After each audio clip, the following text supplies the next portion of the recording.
you can do. The world is your oyster. That's all I tell people. And I really have a grasp of that being that I nearly died. It's Good evening. Tonight, we are tracking an ongoing investigation into a story that continues to challenge the foundational laws of the entertainment industry. How does a figure completely blacklisted by corporate America continue to dominate the global media landscape? The global financial community watched in absolute disbelief as a multi-billion-dollar empire was systematically dismantled in less than 48 hours, sparking an urgent question. Can a public figure truly survive when the world's most powerful corporate boardrooms collectively decide to pull the plug? We reported live from the financial districts as the dominoes began to fall with unprecedented velocity. Major international athletic conglomerates and historic luxury fashion houses, which had served as the multi-billion-dollar bedrock of his global empire, abruptly issued coordinated press releases severing all past, present, and future associations. The internal corporate mandates leaked to the press were completely uncompromising. Achieve total distance at any cost to protect shareholder equity. Financial analysts immediately recalculated the damage, confirming that over $1 billion in net worth evaporated almost instantly, removing his name from the world's wealth indexes overnight. In the broadcast newsroom, we watched a cascading effect as Hollywood's elite talent agencies dropped him from active representation, and multinational banking institutions reportedly took the extreme step of closing or restricting accounts tied directly to his primary business ventures. The consensus among corporate communication experts and mainstream commentators was swift and absolute. This was the definitive, irreversible end of his public career. We are accustomed to tracking standard celebrity controversies, but the sheer velocity and structural scale of this corporate excommunication was entirely unprecedented in modern media history. The established blueprint for celebrity crisis management simply had no contingency for a total, synchronized removal of business infrastructure. Pundits openly declared the brand completely unbankable, signaling to the world that the gates of high commerce were permanently locked shut. Yet, as our reporting would soon reveal, the boardrooms mistook their control over corporate distribution for control over raw consumer demand. Stripped of mainstream distribution networks and rejected by major recording labels, an entirely unprecedented rogue distribution strategy emerged from the ashes of his former empire, fundamentally short-circuiting the traditional industry gatekeepers. In our tracking of the music industry's metrics, we began observing an anomaly that baffled traditional distributors and executive suites alike. Historically, launching a chart-topping global album requires a highly complex, multi-million-dollar infrastructure consisting of major label backing, massive public relations campaigns, and exclusive streaming partnerships. Without these pillars, an independent release is mathematically projected to fail. Yet, new musical projects began entering the digital ecosystem, completely independent of the traditional entertainment complex. We witnessed a masterclass in guerrilla marketing, relying strictly on decentralized social media controversy and organic word-of-mouth momentum, rather than corporate-sponsored billboards or radio syndication. Industry executives who had confidently predicted a severe decline in creative output or digital reach were suddenly forced to analyze unprecedented data sets. The streaming platforms registered millions of impressions within the first hours of unannounced, independent digital drops, forcing the music to climb straight to the top of the competitive international charts. This was not merely a successful album launch. It was an aggressive, unsanctioned takeover of the music business charts by an individual operating completely outside the jurisdiction of Hollywood's regulatory framework. Our financial analysts noted that by removing the corporate middleman entirely, the profit margins per stream were exponentially higher, allowing the operation to remain completely self-funding. This direct challenge to the authority of traditional record labels exposed a profound reality. A dedicated global audience no longer requires a corporate stamp of approval to consume creative media. The exact same media conglomerates that published scathing editorial boards demanding his complete removal from public life suddenly found themselves utterly addicted to the unprecedented web traffic his highly controversial new lifestyle generated. As journalists, we are frequently required to turn the mirror back on our own industry, and this chapter of the story exposed a massive systemic contradiction. Within months of the initial corporate blacklisting, the media's focus violently shifted from his business losses to his highly unpredictable personal life and a deeply unconventional new marriage. The couple embarked on a series of public appearances across Europe, defined by surreal, avant-garde fashion choices that effectively stopped traffic and invited hyper-focused international scrutiny. Every legacy media outlet that had publicly vowed to stop providing him a platform to protect public discourse was suddenly dedicating premium digital real estate to tracking his every step. Paparazzi agencies deployed unprecedented resources to trail them through the streets of Italy, capturing polarizing imagery that immediately went viral across every major social media feed.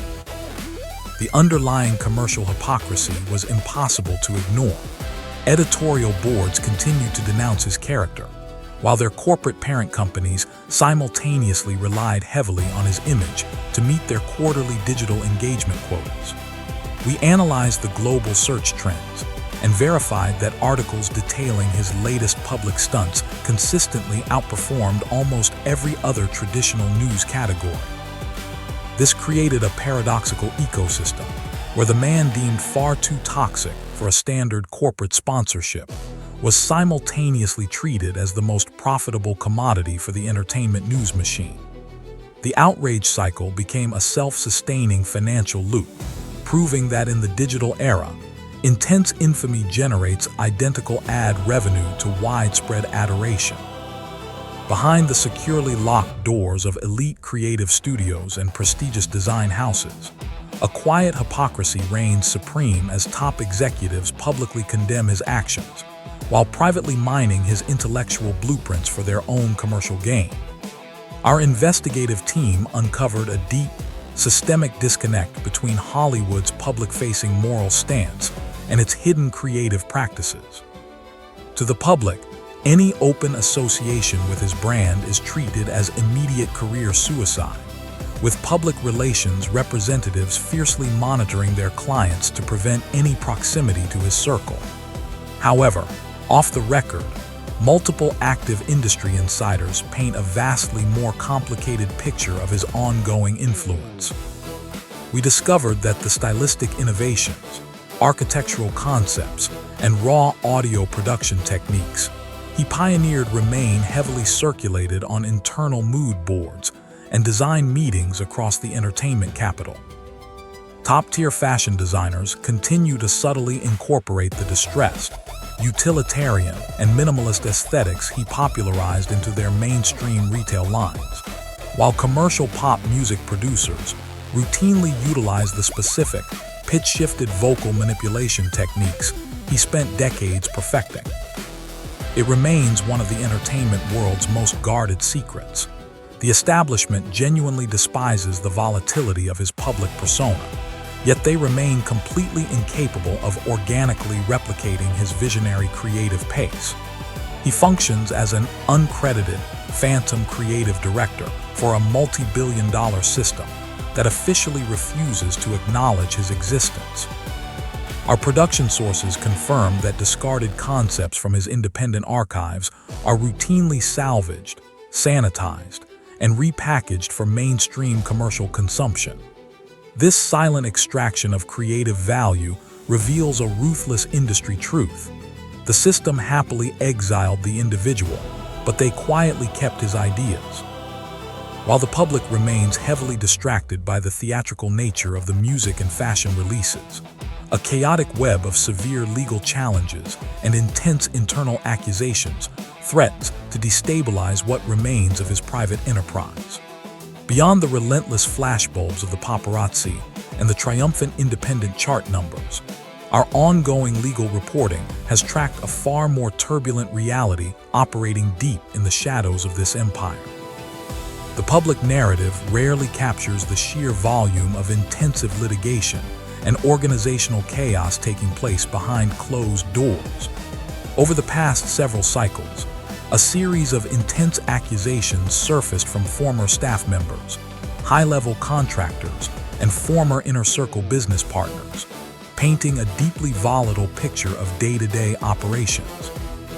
We reviewed an array of civil court filings that detail severe allegations regarding highly erratic management styles, hostile work environments, unexpected contract terminations, and abrupt dismissals without standard compensation.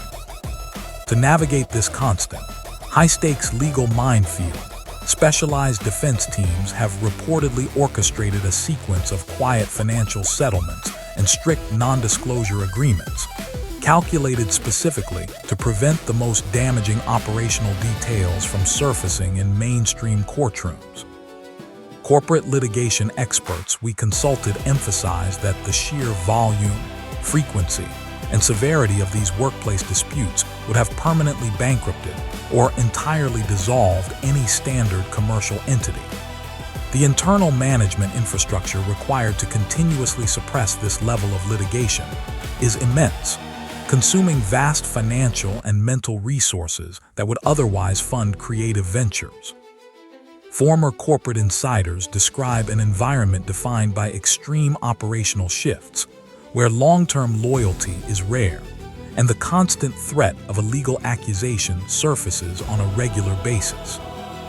The ultimate shield protecting his brand against the coordinated pressure of the entire entertainment establishment is a fiercely loyal, completely self-contained fanbase that functions as an independent global economy, totally immune to traditional media narrative control.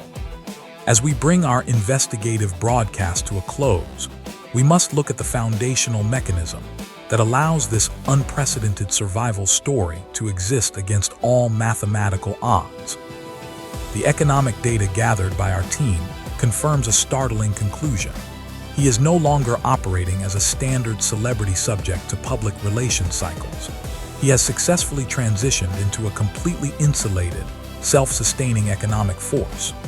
No matter how volatile the public statements become, or how severe the internal legal whispers grow, a massive, unmovable global collective of core consumers absolutely refuses to disengage from his ecosystem. This demographic operates entirely outside the jurisdiction of modern cancel culture, ignoring mainstream critical reviews, editorial warnings, or institutional boycotts. They actively seek out unreleased media through decentralized digital channels, crash specialized retail servers trying to purchase independent apparel drops, and instantly sell out massive international arenas for unadvertised listening events. Our consumer behavior correspondents note that this hyperdirect relationship with the consumer is the ultimate form of modern financial independence. When global corporations pulled their institutional backing, this dedicated economy immediately stepped forward to fill the multi-million-dollar void, purchasing premium products directly from his localized tech platforms. They no longer view his corporate exile as a failure, but rather as a validation of his anti-establishment narrative. By weaponizing this raw consumer devotion, he has rendered the traditional methods of industry enforcement completely obsolete, forcing analysts to completely rewrite the rules of brand survival. Hollywood constructed a highly sophisticated machine designed to perfectly regulate, control, and ultimately discard any public figure who refuses to comply with institutional boundaries. However, they failed to anticipate a cultural glitch so deeply embedded into the fabric of the attention economy that it cannot be unplugged without crashing the system itself. The reality is, the entertainment business thrives on raw attention, and no matter how hard they try to rewrite history, they cannot ignore the man who holds the pen.